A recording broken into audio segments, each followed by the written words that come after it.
వీళ్ళందరినీ పిలిపించమంటున్నారా స్వామి? ఎందుకు నాకు ఈ పరీక్ష? స్వామి, ఇది తమ లీలలో భాగమే కదా. ఈ 5గురిని రప్పించటం అంటే ఒక ప్రళయ ఘోషకు ముందొచ్చే ప్రశాంతత కనిపిస్తోంది స్వామి. నా బాధ్యత నిర్వహిస్తాను. వీరు నడక మారుతుంది, అంతే కదా స్వామి? మీ బిజినెస్ ఎవరు స్టార్ట్ చేశారు సార్? నేనే.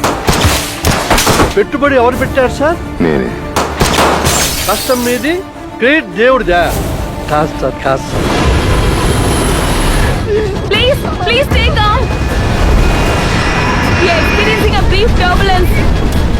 అన్ని విధాలా ఆడించేది ఆయనే కదా. ఇప్పుడు నువ్వు ఉన్న పరిస్థితికి ఆ స్వామి కారణం అని తెలుసా? మాలాంటి వారిని కూర్చోబెట్టున్నారా స్వామి? కింద పడిపోయిన వారిని కూడా నిలబెడతారు. ఆహా, మీ స్వామి ఒక జేసీబీ మరి పడిపోయిన వాళ్ళని లేపుతాడు.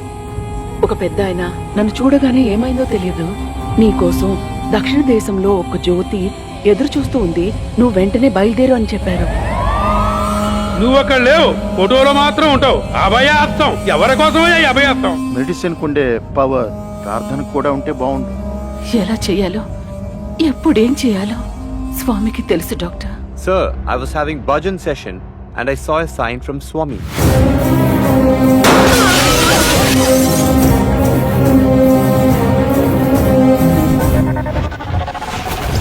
ఈ గజేంద్రుడన్న ఏనొక్కి చివరికి ఏం అర్థమైందో తెలుసా? అది దాని బలమే తనని చివరి దాకా కాపాడుతుందనుకుంది. కానీ మొసలి లాగుతున్నప్పుడు, తన బలం మొత్తం కోల్పోతున్నప్పుడు తనకొక నిజం అర్థమైంది. దేవుడు తప్ప మనకింకేం శరణాగతి లేదు అని.